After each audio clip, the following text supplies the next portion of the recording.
Hi, my name is Tom Scarda, and I am a certified franchise executive, certified by the International Franchise Association, also the author of The Magic of Choosing Uncertainty. Today, I am here with a franchise guru. Harold Kestenbaum is an attorney who has been working in the franchise world for more than 30 years. Harold, thank you for being with me. Tom, it's a pleasure. This is great. So let's jump right into this. How did you get into franchising? There's a million things to get into, right? But I got into it by accident. When I first got out of law school, I worked for a couple of firms in Manhattan. And then in 1977, I wound up with a small little office, two-man law firm. And the owner of the firm, the partner, had a client that did franchising. And he said to me, look, you're out of law school, you don't know really what you're doing, why don't you learn this? I said, okay, what do I know? I mean, you pay me a salary, so I'll do whatever you tell me to do. So for 4 years, that's all I did. I read every book, I went to all the seminars, I went to all the conferences, and I really liked the area. I thought it was very interesting, it was very entrepreneurial. Yeah. So in 1981, I said to my boss, I said, you know what, I know this, you don't, what am I making you rich for? So I went out on my own. Oh, okay. And from 1981 to now, this is what I've done. I've only represented companies that franchise their business. Amazing. So I know you've have dealt with hundreds of companies, right?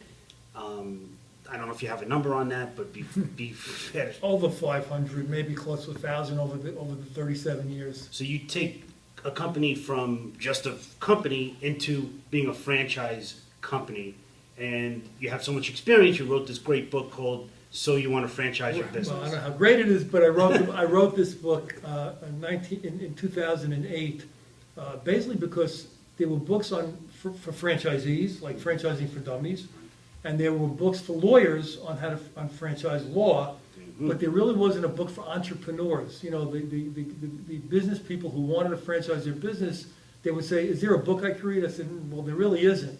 So I found a co-author, Adina Gen, and she and I put together the book, and it's been a good book. It's a great marketing tool, and it tells the entrepreneur how to do it. Right. I learned a lot from it, so I really appreciate it. I think it is a great book. Thank you. So I get phone calls all the time about, hey, I got this great business idea, I want to franchise it, but people have great businesses, they're not all franchisable. What's Correct. 3 things you could give somebody thinking about this? And that happens to me a lot. I have this great idea, I have this great business. First of all, it's got to be a business that can be duplicated. So, for example, if you have a gourmet restaurant that relies on a gourmet chef, you're not going to be able to roll out hundreds of these because it's really the chef who's really the business. Right. It needs to be something that can be cookie cuttered. I mean, there's no other really way to say it. And even if it's something that somebody else is doing, I mean, let's face it, how many self-serve yogurt deals are out there? How many pizza deals have been around over the years? And burger deals. That's number one. Number two, you really need to have an operating unit, okay? And the unit needs to be at least 6 months in operation and needs to make money. I have had many people come to me, oh, I have a great business, it's operating, do you make money? Oh, no, I lose money, but I want a franchise anyway. Well, what purpose is it for somebody to buy a franchise and they're going to lose money? Right. It doesn't work. And 3, you have to know that this is the business you want to be in, because franchising and running your restaurant are not the same business. Franchising is a separate business, and you have to be dedicated to that. I can't tell you how many single unit entrepreneurs come to me who have a pizza or a yogurt. Oh, I'm going to keep running my business, but I'm going to franchise also. Well, you can't do that. Right. It doesn't work.